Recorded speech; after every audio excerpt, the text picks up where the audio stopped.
Welcome back everyone to a brand new edition of the best solo carries, this time for patch 13.6. As always, we'll be breaking down 3 champions for every single role that have a ton of strength for the current meta. But before we get into it, be sure to check out SkillCapped if you want to truly get better at League of Legends. We're the only service that offers a money-back guarantee if you don't climb at least 5 divisions while actively using our service. We do this because our service really does work, and if it doesn't work for you, you shouldn't pay. Learn more at the end of this video or click the link in the description below. Suddenly, one of the strongest top lane carries due to recent buffs is Pantheon. Panth is currently one of the few top laners who can hold his own against the majority of meta fighters. Jax, Riven, Darius, Jace, Gangplank, and Aatrox are all being picked at very high rates, and Pantheon has a positive win rate against every single one. The only meta matchup Pantheon loses to is Malphite, so it's simple enough to just ban him out. Win condition for Pantheon is to play around short trades when E is available. If you can do this, you'll end up chunking the enemy quite low and eventually to the point where you can just all-in them with W if they move up too far. The only window many champs have to punish you is when your E is down, so as long as you respect the cooldown, winning lane should not be too difficult. Being able to transition an early lead across the map is key with Pantheon, since his scaling power is rather suboptimal. Once you hit level 6, shoving out waves and dipping into Fog of War, looking for ult plays mid lane will provide so much pressure for your team. Core build for Pantheon is an Eclipse Rush into Black Cleaver 2nd and Spear of Shojin 3rd. Conqueror is the keystone with Presence of Mind, Tenacity, and Last Stand. Grab, Conditioning, and Overgrowth for secondaries. If you want some super easy elo up in the top lane right now, nobody comes close to Malphite. Mal absolutely destroys meta AD fighter top laners and only runs into issues against a few AP champs. Mord and Sylas are 2 matchups you want to avoid, and banning out Sylas is pretty much a shoo-in every time you pick Mal. Just like Pantheon though, Malphite runs laps around picks like Jace, Jax, Riven, Fiora, and Gangplank. You all know we have been huge advocates of the W max on Malphite ever since it was buffed, as it does an amazing job countering those AD fighters even harder. Thanks to Malphite's ultimate, he has a very easy time isolating a priority carry and making sure they do nothing in a team fight. With Malphite E providing the attack speed slow, Mal is one of the best top laners at countering a fed ADC. Standard build for Malphite is an Iceborne Gauntlet Rush into Sunfire Aegis 2nd and a situational tank item 3rd. Run Grasp as the keystone when you are planning to go W max against those bruiser top laners, whereas if you are in a ranged matchup where you won't be able to auto attack very much, Comet with a Q max is the way to go. When it comes down to that hard carry fighter top lane pick, no one is on the same level as Olaf. Champ is super disgusting right now, with a Ravenous Hydra and Jaksho Core as the build offers the perfect mix of damage and tankiness. Unlike Malphite, Olaf actually thrives against many of the AP bruiser top laners, as he's absolutely smashing the Mordekaiser matchup right now. Fiora with her high mobility and scaling power is one of the tougher matchups for Olaf, so she's a good ban to consider. So much of Olaf's power comes from his ability to mow the enemy down with Ghost. The longer the lane you have to work with, the stronger your all-in potential becomes, so letting the enemy push into you is often how you're going to find solo kill opportunities the easiest. If the enemy is near your tower, you have Ghost available, hit them with a Q, and your jungler is coming for a gank, there is really no way for the enemy to escape. Core build for Olaf is Ravenous Rush into Jaksho 2nd and a Death Stance or Maw 3rd. Conqueror is Olaf's best keystone rune, followed by Triumph, Alacrity, and Last Stand. Run with Biscuits and Approach Velocity for secondaries. Moving on to jungle top 3, we have a couple changes from last patch, with Echo making his way onto the list. Nashor's Tooth is being buffed for 13.6, as you'll now gain 15 ability haste in exchange for the item costing 200 more gold. 15 haste has a gold value of 400, so Nashor's will become more gold efficient. Haste and movement speed were the 2 stats Lichbane had over Nashor's, so now that it's only movement speed, we expect Nashor's to be outclassing Lichbane moving forward. Nashor's even had a slightly higher win rate than Lichbane in 13.5, so that gap should become even larger now. Matchup wise for Echo, Kindred is always a solid ban, as her ultimate and kiting power are quite annoying to play around.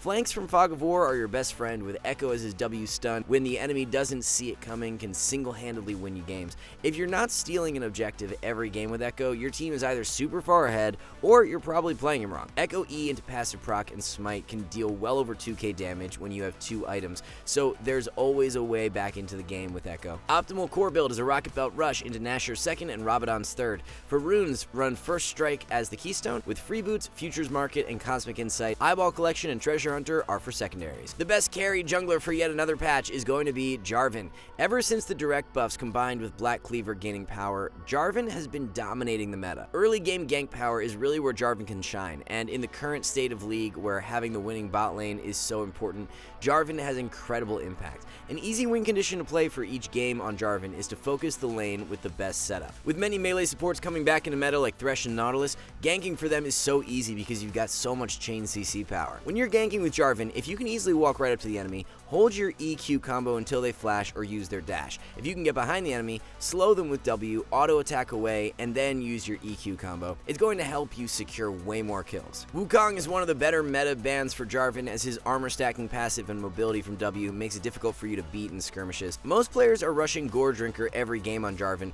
but Eclipse is an option as well if the enemy team is full squishy. Black Cleaver is almost always the best second item, followed by a situational defensive item third.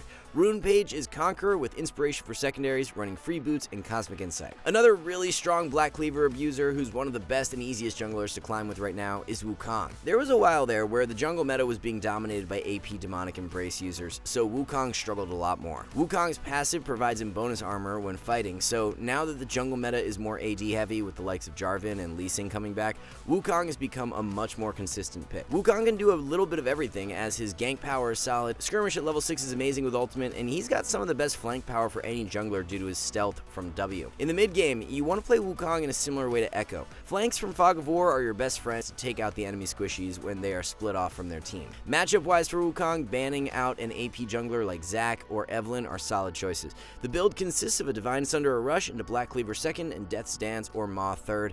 As for the Rune Page, it's Conqueror with Triumph, Alacrity, and Last Stand, followed by Free Boots and Cosmic Insight for secondaries. A new addition to the mid lane top 3 of this patch is going to be Rumble. Recent buffs from 13.5 provide Rumble with an even deadlier mid-game spike. Champ steamrolls over many of the more annoying mid laners like Sylas, Yasuo, and Zed. Longer ranged mages with strong zone control are who Rumble struggles against the most, so Veigar is a solid ban option. It's so easy for Rumble to acquire early lane priority due to his shoving power with Q, and you need to be taking advantage of that. With good early game junglers like Jarvan and Lee back in meta, Rumble can do a really good job at backing up their invade plays or roaming with them to set up kills in other lanes. Rumble R is such a powerful gank tool at level 6, so you can impact your side lanes extremely well. Build for Rumble is a Night Harvester or Rocket Belt Rush into Shadowflame second and Zanya's third. Take Comet as the keystone along with strong laning runes like Scorch and Bone Plating to bolster early game strength. Annie is once again on top of the mid lane meta for 13.6. Without a doubt, Annie is the most reliable and consistent mid lane carry you can play.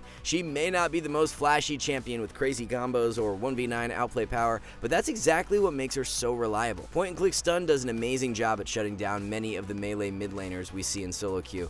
Annie currently has over a 54% win rate against Yasuo and Yone. Champs that can pick off Annie from range are who she struggles against the most, and with Fizz recently buffed, he's a good ban option. Patience is a virtue with Annie, as setting up in the Fog of War around objectives and waiting for the enemy squishy to walk into you is a sure way of securing easy wins. You can opt for the pure Magic Pen build with Annie consisting of Ludens and Shadowflame when against a full squishy comp. When playing into more bruiser champions who you won't be able to one-shot, going Rod of Ages for stronger drawn-out fight power is great. Run Electrocute for the keystone when going the Ludens build. However, if you're planning to go Rod of Ages, then First Strike pairs very well. One mid laner being significantly buffed for 13.6 and making his way into the top 3 is Talon.